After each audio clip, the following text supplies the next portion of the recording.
তো আমরা এতক্ষণ দেখলাম হলো পারমুটেশন। সো এখন আমরা দেখবো হলো combination. So so combination combination জিনিসটা কি? সো কম্বিনেশন আর পারমুটেশনের এখানে একটা ডিফারেন্স আছে, সেটা হলো সো পারমুটেশন মানে হলো কি, মানে হলো ধরো তুমি এবিসি আছে, মানে হলো এবিসি কে কতভাবে সাজাইতে পারো তুমি, হ্যাঁ। সো এটা হচ্ছে পারমুটেশন, মানে হলো ইট ডাজন্ট ম্যাটার।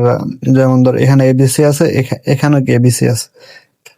সো এটা কি, থ্রি ফ্রেন্ডস এবিসি সিটিং এর হাউ মেনি ডিফারেন্ট সিটিং, মানে হলো তারা, মানে তারা তিনজন আছে, তিনজন কিভাবে ডিফারেন্ট ভাবে তারা বসতে পারে, হ্যাঁ। সো এটা কি পারমুটেশন, মানে কি এটার কোনো মানে হলো সমস্যা নাই। মানে হলো ওরা এখানেও এবিসি, এখানেও এবিসি, বাট কম্বিনেশন হলো selection of object their order does not matter, মানে হলো অর্ডার ডাজ নট ম্যাটার, ঠিক আছে। মানে হলো এখানে যে এবিসি আছে, তার মানে কি এখানে এবিসি আর এখানে এবিসি এগুলো কি সেম।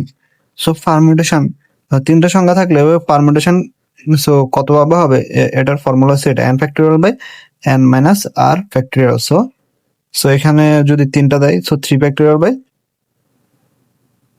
সো 3 ফ্যাক্টরিয়াল, তার মানে কি 3 মাইনাস 3 মানে 1 ফ্যাক্টরিয়াল, সো নিচে 1, তার মানে হচ্ছে কত 3 ফ্যাক্টরিয়াল। সো উপরে যদি 3 ফ্যাক্টরিয়াল হয়, সো মান কত হবে 6, তার মানে কি এটা 6 হবে, 1 2 3 4 5 6, 6 হবে, সাজানো যায়, ঠিক আছে। আর এখানে আছে কম্বিনেশন, কম্বিনেশন মানে হলো মানে হলো এখানে এবিসি থাকলে এগুলো বাদ যাও, তার মানে কি এখানে সবগুলোতে এবিসি আছে, ঠিক আছে, মানে কি কমন জিনিস থাকতে পারবো না। সো এখানে যেটা বলা হয়েছে, three friends ABC সোজ to make a team, মানে হলো এখানে যেমন এখানে এবি আছে, আর কোথাও কি এ আর ভি নাই, হতে এসি আছে না হয় বিসি আছে, কমন জিনিস নাই। সো এভাবে যেটা সাজানো হয় এটাকে বলা হয় কম্বিনেশন। সো কম্বিনেশনের সূত্রটা হলো n factorial by r factorial into m minus r factorial. So এটা কি কম্বিনেশনের ফর্মুলা, রাইট। সো এখন ফর্মুলেশন কম্বিনেশন আমরা বুঝলাম, হ্যাঁ। সো এখানে আবার যেটা বলা হয়েছে, সো সো এখানে উদাহরণে দেখানো হয়েছে, যেটা সো এখানে যেটা বলা হয়েছে permutation, so permutation order matter, মানে হচ্ছে এবি, আবার হলো যেমন এখানেও এবি আছে। সো এটাও এখানে আসছে, এটাও এখানে আসছে, ফলে টোটাল কতটা হচ্ছে 12টা। বাট এই সেম জিনিসের এবিসিডি যদি তুমি arrange two letter at a time, মানে হলো arrange two letter at a time. So তুমি যখন পারমুটেশন নিছো তখন বাড়ছে 12টা, বাট এখানে অ্যারেঞ্জ টু লেটার মানে কি if we choose two letter order does not matter possible group A B, তার মানে কি এ বি একবার আসছে, সো টোটাল গ্রুপ আসতে পারে 6টা। সো এটাই বলা হয়েছে। সো রিলেশন বিটুইন, সো যখন তুমি পারমুটেশনের সাথে মানে হলো যতটা গ্রুপ নিয়ে ইয়া করবে আর ফ্যাক্টরিয়াল গুণ দিয়ে দিবে, ওটা সমান হয়ে যাবে। সো এখানে এগুলো দেখানো হয়েছে, এটাই। এরপর হলো সম্পূরক সমাবেশ, ঠিক আছে। তো সম্পূরক সমাবেশ, তো এখানে সেম ভাবে বসানো হয়েছে, মানে 4c, সো এখানে 4c1, তার মানে হলো 4 ফ্যাক্টরিয়াল 1 মাইনাস আর, মানে n 4 মাইনাস 1 মানে 3 ফ্যাক্টরিয়াল, ওটা এখানে বসছে। মানে এখানে বলা হয়েছে যে এই দুইটা সেম জিনিস। সো এখানে n C r plus n into r minus one is equal to n minus one. So এখানে একটা ফর্মুলা বসানো হয়েছে। সো ফর্মুলাটার কাজ কি আমরা হলো পরে দেখবো, এখন মনে নেই।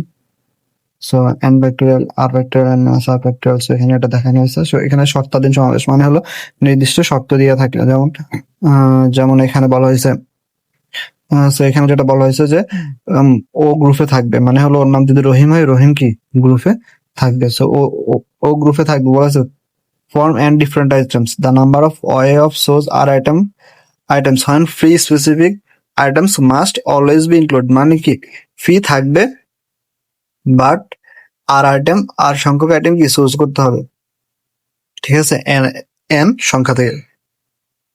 মানে হলো কি রহিম যদি ফি হয়, এটা যদি ফি হয়, ফি থাকবে, বাট আর সংখ্যক আইটেম ধরো দুইটা, তিনজন চয়েস করতে হবে তোমাকে। সো তোমাকে চয়েস করে কম্বিনেশন করতে হবে রহিম সহ তিনজন, ঠিক আছে। সো এখানে বলা হয়েছে হি অলরেডি সিলেক্টেড, তার মানে কি সেটা already selected. So so remaining আইটেমে N minus P, so so যে সিলেক্টেড তার তার কি রিমেনিং আইটেম থেকে বাদ দিয়ে দেবো, তার মানে কি সে অবশ্যই থাকবে, যেহেতু তার আর দরকার নাই। সো টোটাল নিডেড, সো সে যদি সিলেক্টেড, তার মানে কি সে সিলেক্টেড আইটেমে চলে আসছে। সো সে সে কি যতটা দিক গ্রুপ করবে সেখান থেকে বাদ যাবে।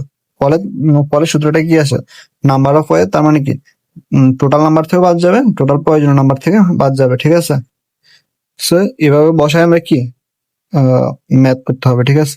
আবার সো আবার এখানে দেখানো হয়েছে যদি বলা হয় যে এই দুজন থাকবে না, এখানে বলা হয়েছে অ থাকবে, বাট এখানে বলা হয়েছে ধরো রহিম আর করিম থাকবে না। হ্যাঁ, সো রহিম আর করিম থাকবে না, তার মানে কি আমরা শুধুমাত্র টোটাল সংখ্যা থেকে বিয়োগ দিয়ে দেবো, মানে কি n মাইনাস থ্রি, টোটাল সংখ্যাতে বাদ দিয়ে দিলে।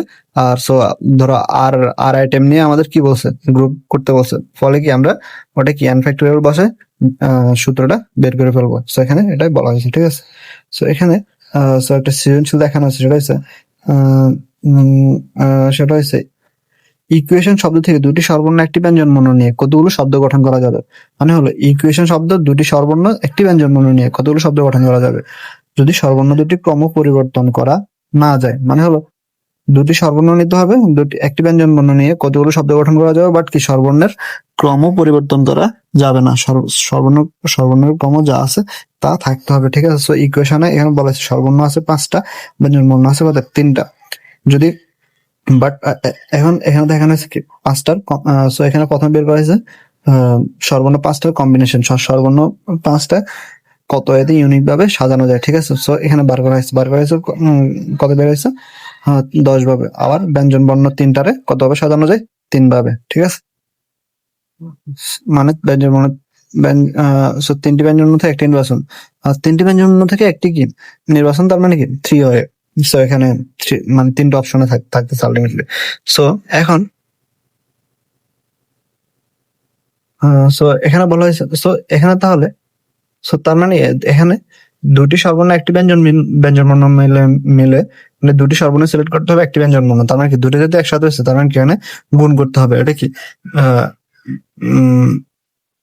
এটা কি গুণের সূত্র, তার মানে কি এই দুটা যোগ করতে হবে, গুণ করতে হবে, মানে কি একটার পর একটা হইতেছে।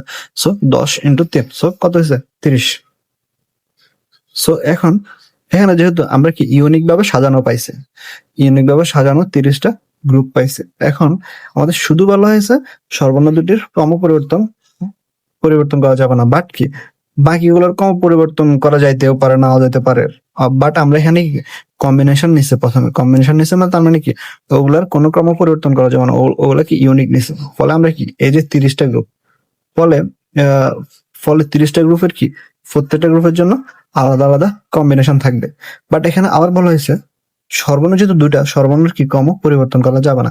সো এখানে যেটা দেখানো হয়েছে যদি EAT এটা একটা গ্রুপ হয়, তার মানে কি এখানে 6টা থেকে 3টা হলো বাদ যাবে, আর 3টা হলো কি থাকবে।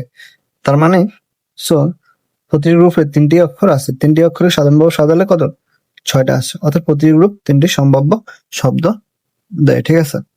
যেহেতু 30টি গ্রুপ আছে, সো এখানে যদি সর্বর্ণগুলো ক্রম পরিবর্তন করা যেত, ফলে কি 30টি গ্রুপে 180 হয়েতে সাজানো যেত। বাট এখানে দেখো এখানে ETA এই দুটা কি ইএ এই দুটার ক্রম পরিবর্তন হয় না, এখানে এই দুটার ক্রম পরিবর্তন হয় না, বাট এখানে কি এর আগে চলে আসছে, তার মানে কি সর্বর্ণের ক্রম পরিবর্তন হয়েছে, ফলে কি 3টা বাদ যাইতেছে, তার মানে এভাবে প্রতিটি গ্রুপ থেকে 3টা বাদ যাবে। সো এটা যদি 3টা বাদ যাবে কি করতে হবে 3 ফ্যাক্টোরিয়াল বাই 2 ফ্যাক্টোরিয়াল, তার মানে কি 3 ফ্যাক্টোরিয়াল বাই 2 ফ্যাক্টোরিয়াল কত 6/2 3।